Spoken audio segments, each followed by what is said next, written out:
Thank you so much, everyone, for coming to our first Young Professional webinar of the year. My name is Esteban Padilla. I'm a graduate student at the University of St. Thomas. I do research on music medicine, and I'm very excited to be the moderator for the evening. So today we have a very cool plan. We're going to be hearing from our president-elect, Dr. Jason Hu, and he's going to be speaking on the subject of inclusivity and diversity in PAMA. Let's go ahead and get started. Dr. Jason Hu is going to be our first presenter. He completed his undergraduate work at Sophie Davis School of Biomedical Education and his medical schooling at New York Medical College, with an internship at Johns Hopkins Sinai Hospital in internal medicine, residency in physical medicine and rehabilitation at the New York Presbyterian University Hospital of Columbia and Cornell, and fellowship in musculoskeletal spine and sports rehabilitation at the Rehabilitation Institute of Chicago, which is now the Shirley Ryan Ability Lab. He is the founder and chair of the LGBTQ Steering Committee at NYP Queens, member of the Diversity and Inclusivity Council at NYP Queens, and an invited member of the Queens District Attorney's LGBTQ Community Advisory Board. He is the current director of physical medicine and rehabilitation in the Department of Orthopedics and Rehabilitation at New York Presbyterian Queens, a clinical instructor of rehabilitation medicine at Weill Cornell Medicine, and of course, last but not least, our current president-elect of PAMA. So thank you so much, Dr. Hu, for joining us tonight. Thank you, Esteban.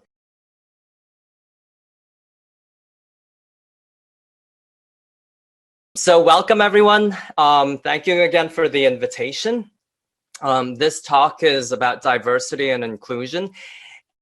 So I'm going to talk about experiences, my experience, and also I hope to hear about some of your experiences. I'm going to talk about PAMA, where there are areas of improvement, as where we can be bringing this into the future. I can certainly share with you my own hopes through Lucinda's presidency as well as into my own presidency. So for you to all know about why this topic is near and dear to my heart, you kind of have to know where I'm coming from. So I grew up in Queens. Does anyone know Queens? I don't know if you can kind of raise your hand virtually on the Zoom. I see some hands raised. Thank you. Queens is a lot of times a forgotten borough of New York City. There are 5 boroughs of New York City. Queens is one of them. I think every year Queens is remembered as being part of New York City during the U.S. Tennis Open, because it takes place in my hospital's backyard. And this last year, Queens was the epicenter of the epicenter during the first COVID surge, and we took a really big hit. Queens is the most diverse county in the country, actually, if not the world. And in the neighborhood where I grew up in Elmhurst, and next to us is Jackson Heights.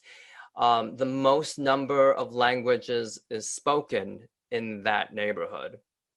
So I grew up in all of this. Here is a map of Queens, and to really know someplace, you really need to know what kind of food they serve. So if you look in this map that Village Voice put out a couple of years ago by zip code, you can see a lot of the different cuisines that are out in Queens.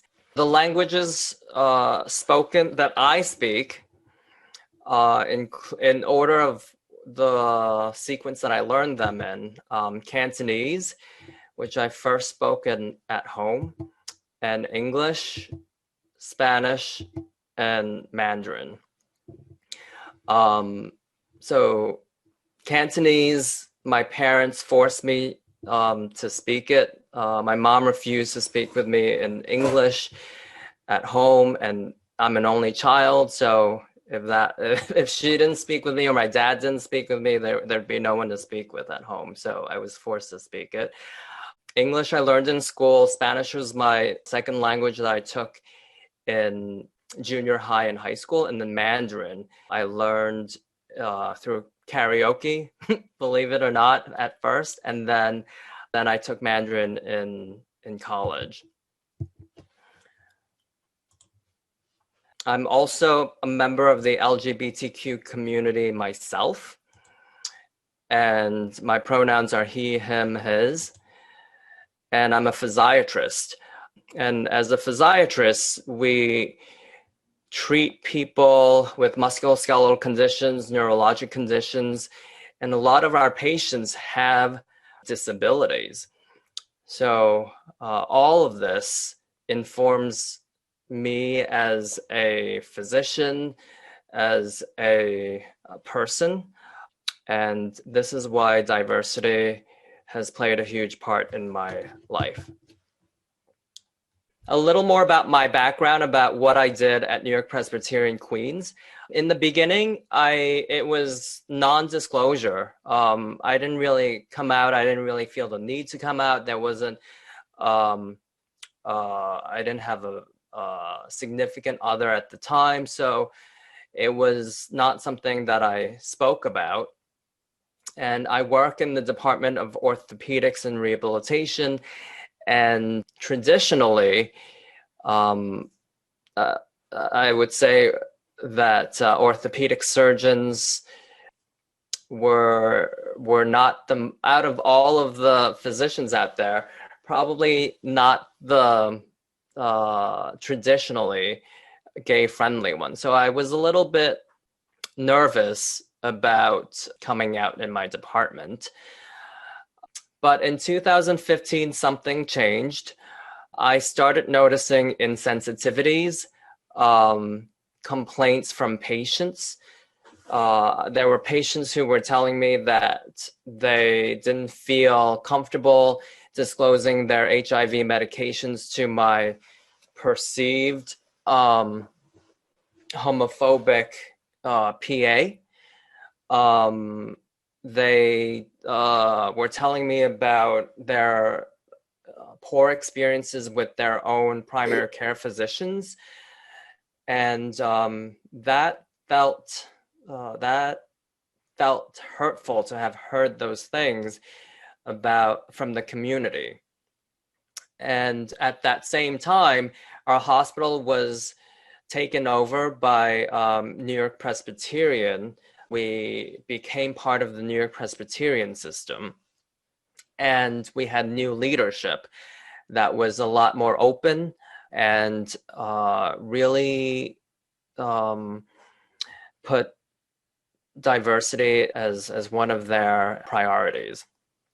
So that year, I went up to my boss and my boss's boss to talk about an LGBT health initiative, and they were very encouraging.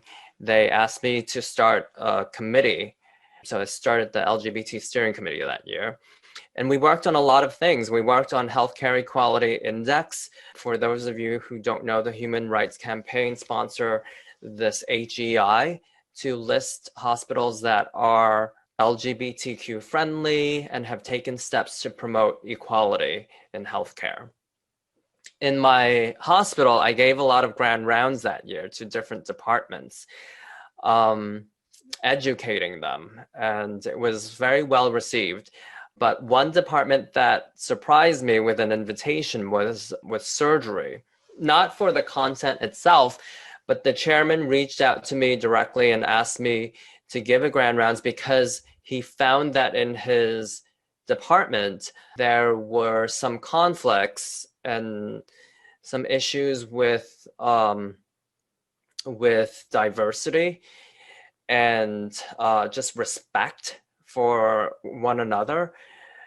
And he felt that this open discussion of LGBTQ issues and talking about cultural sensitivity would be very helpful. And for the most part, it was well received, although I did Out of all of the departments that I gave grand rounds in, I got the most challenging questions from that department. But overall, it was well received. And in the years to come, we became a leader in the healthcare equality index from HRC. So some of the things that we did, we started participating in Queen's Pride. So this was our first one. That's my boss, the chairman of orthopedics. That's the president of our hospital, Jacqueline Mucaria. They participated in the first one. We had a small contingency of 30 some odd people that year. And then this was our last big parade in 2019, where we had basically a sold out crowd of close to 100 people, and we had our own float. We've been doing National Coming Out Day. We worked closely with Cornell, and then we got this award from Queen's Pride for our contributions to the LGBTQ plus movement last year, right before COVID hit. And New York Presbyterian Queens have also started their own diversity and inclusion council that our committee, LGBTQ, is now a subcommittee of. So there's a lot more diversity and inclusion. There's a subgroup for women in healthcare. There's a group for Black and Brown healthcare workers. There's a veterans group. There's a group working with the disabled. So it's quite satisfying to see how that movement, I should call it, has grown. And then this year, I was invited to be a member of the Queens District Attorney's LGBTQ Advisory Council. So in the past, I didn't think it was a big deal to be out. I thought I would just kind of do my own thing. But over the years, over these last few years, I've learned that it's important that visibility is important because of who's out there. You never know who's watching and who may just need that small amount of inspiration to say, I can do this too. That just because I'm a certain group, I don't have to fall into the stereotypical career paths that is shown in the media. And I feel like just thinking back to my past, I didn't really have a lot of role models myself. So one of the things that I decided was to be the role model that I never had. So now I'm going to switch my attention to PAMA. I want to talk about some of the hurdles, and I'm going to pose this question out there. What are some things that you've noticed that is a hurdle or barrier for PAMA, and why this topic, diversity and inclusion, is so important? I'll just talk about some of the things that I've noticed, how we've turned a corner. I've noticed that things started to change in the early 2010s.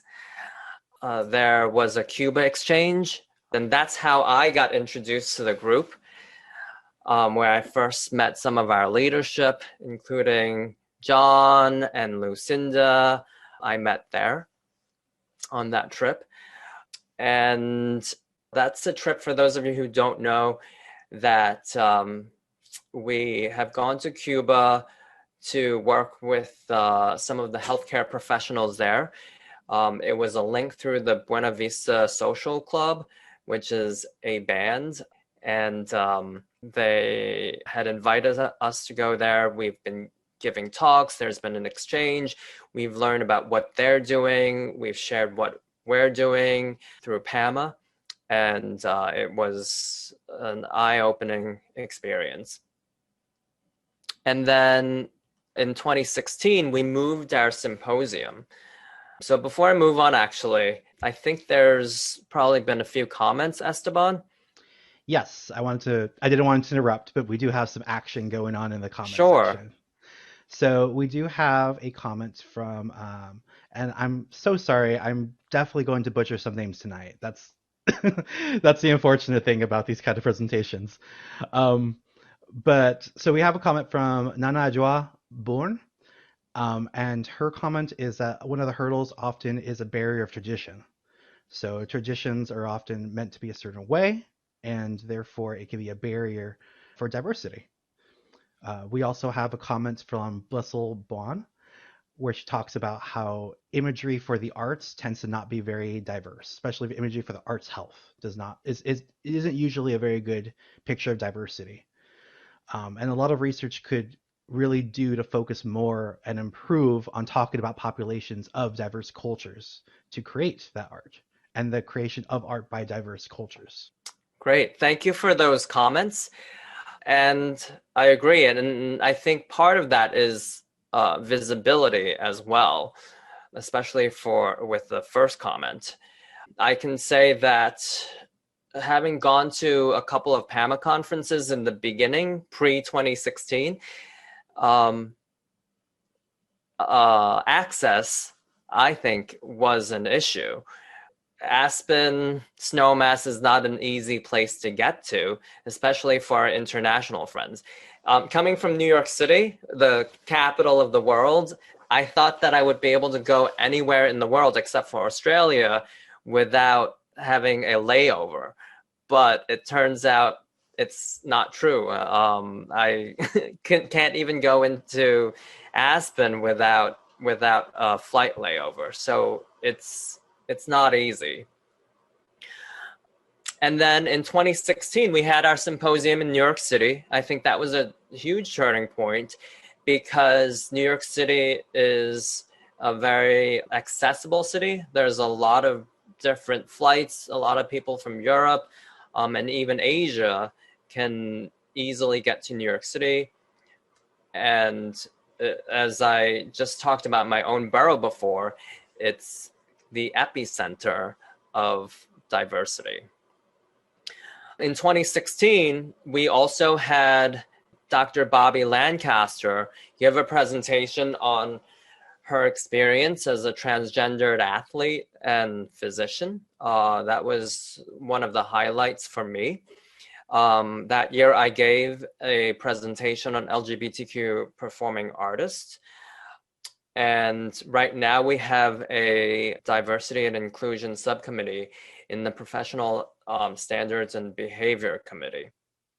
Over the summer, we had a show of support for the Black and Brown community with a statement after the events in Minneapolis of what had happened to George Floyd.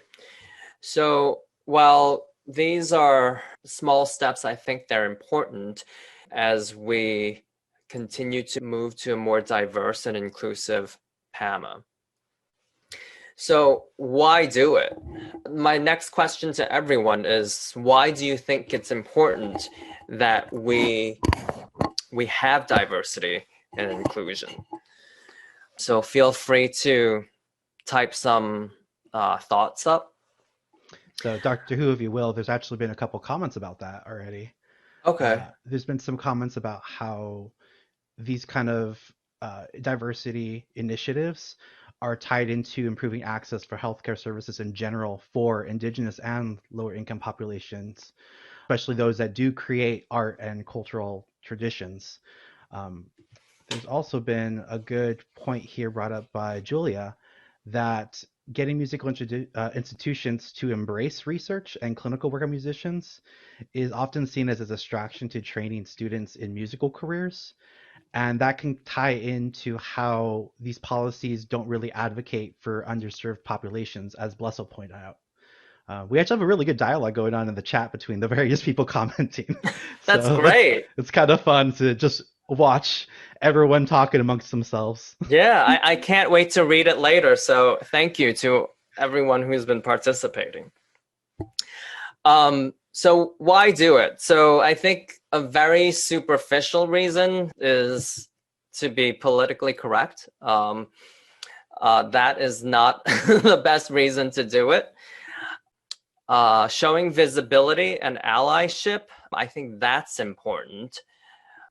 increasing membership as a byproduct, helpful, but not a main reason that we want to do it.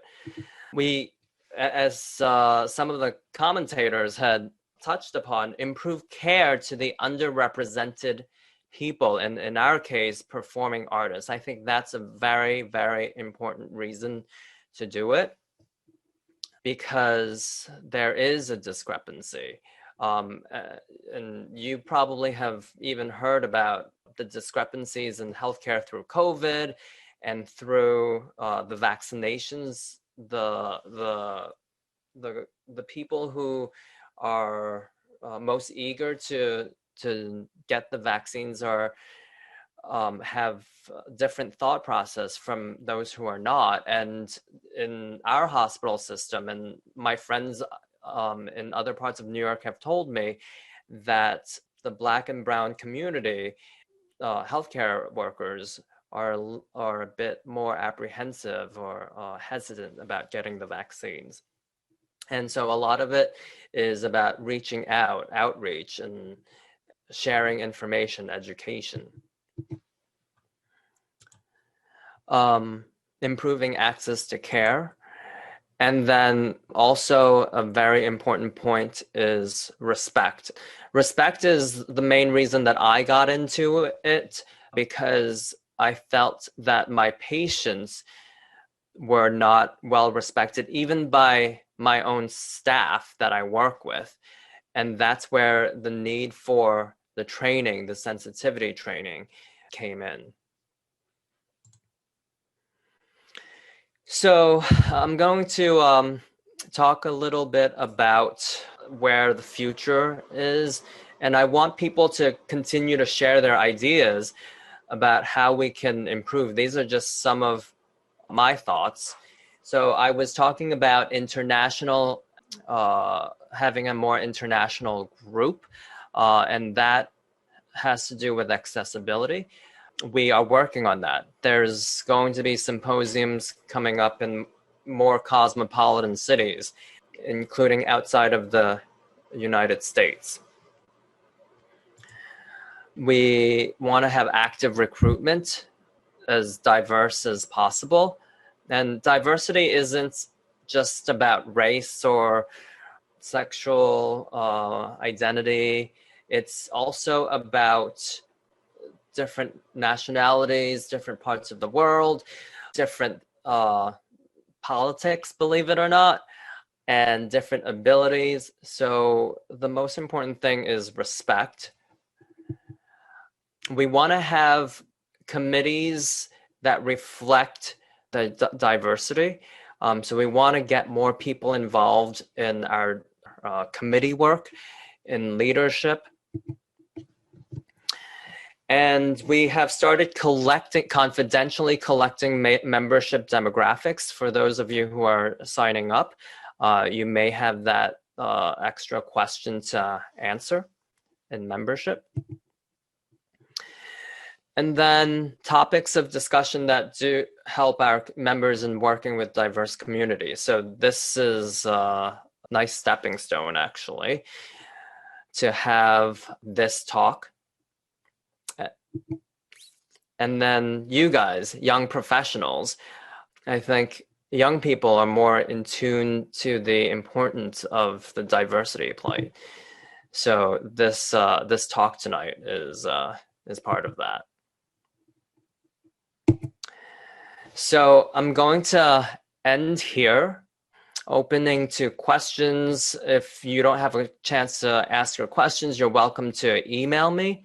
I do have one more personal story to share, and that is this is something that I couldn't have dreamt of, in my childhood, even through my early adulthood.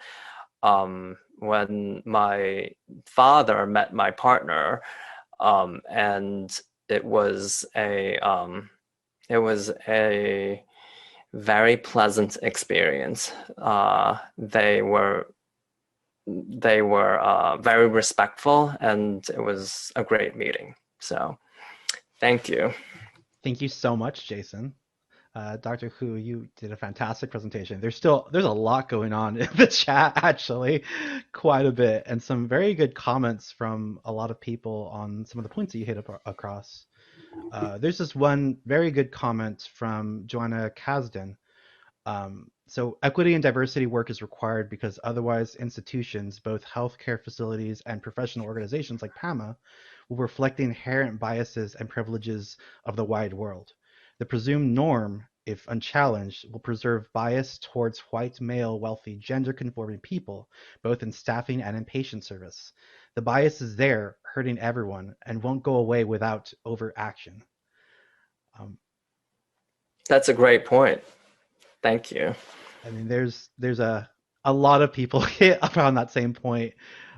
Susan Rose talked about how we need to focus on these things because they represent the world as a whole, and diversity is a world as a whole. The world is a diverse world. Julia Tom talked about how classical music has the impression of the model of success is a very stoic masculine model, and getting musicians to discuss and address physical problems and diversity and just any issues overall is considered emasculating because you are talking about your excuses to why you can't perform as opposed to the issues that are keeping you from being at your peak. um, there are a bunch of fantastic points on here. I would Yeah, like I'm gonna take my time going through them.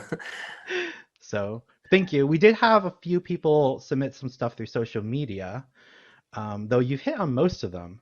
I do want to bring up one that's personal to me as also an LGBTQ minority myself, which is what are some of the things that you think we can do as minorities to get more involved in diversity efforts? Are you talking about in your community or in PAMA or The in question was general? pretty vague, but I think since we're talking about PAMA, that's probably the appropriate route to go. A good place to start is working with that's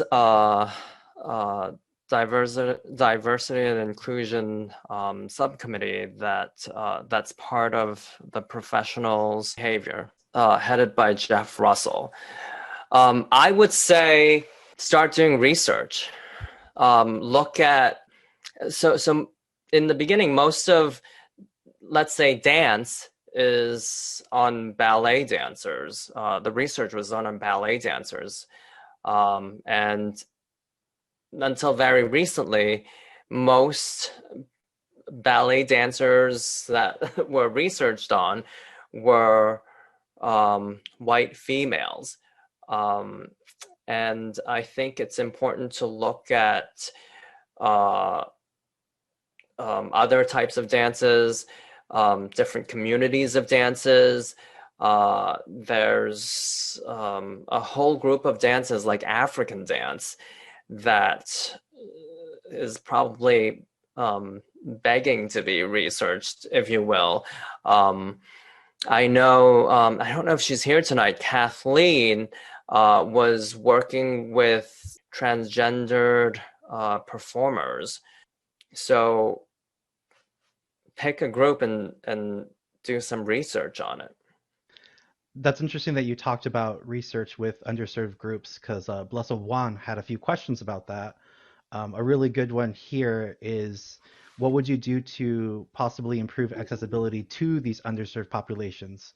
And by underserved populations, she has some examples such as, uh, the BIPOC, socioeconomically disadvantaged, LGBTQ plus, disability. These are examples of some of the groups she's talking about. But so for me to rephrase it a little more succinctly, what are some of the things we can do to improve accessibility to these populations? Yeah, that's a great question. So, so my background is more dance when it comes to performing arts, and as an example, most of the time, the work is focused on the big companies, right? Like the New York City Ballet, the American Ballet Theater. But not a lot of people focus on the smaller companies. And so working with a smaller company, you actually learn a lot. There's a lot of hunger. I've worked with a smaller company when I was a fellow in Chicago, and also when I first started working here in New York. And they're so eager to get some attention, some medical attention. So I would search out for some of those smaller companies. That would be a nice starting point because they don't have that access. Thank you so much for that. There's a new question that's actually pretty interesting. So, are there funds available for offering medical care for underserved performing art populations? I don't think that they are out there readily dispensed, but I think if you apply, I don't know off the top of my head, um, like the um, Actors Fund or some of the national arts groups, you can probably get some funding. I don't have a very direct answer though to that. I can Well, try to find out though. well, at any rate, thank you very much, Dr. Who, for your time. This has been very enlightening, and I can tell from our chat blowing up that everyone is very, very excited about this topic. So we've very much enjoyed your time. Yeah, thank you. Thanks everyone for your attention and for participating.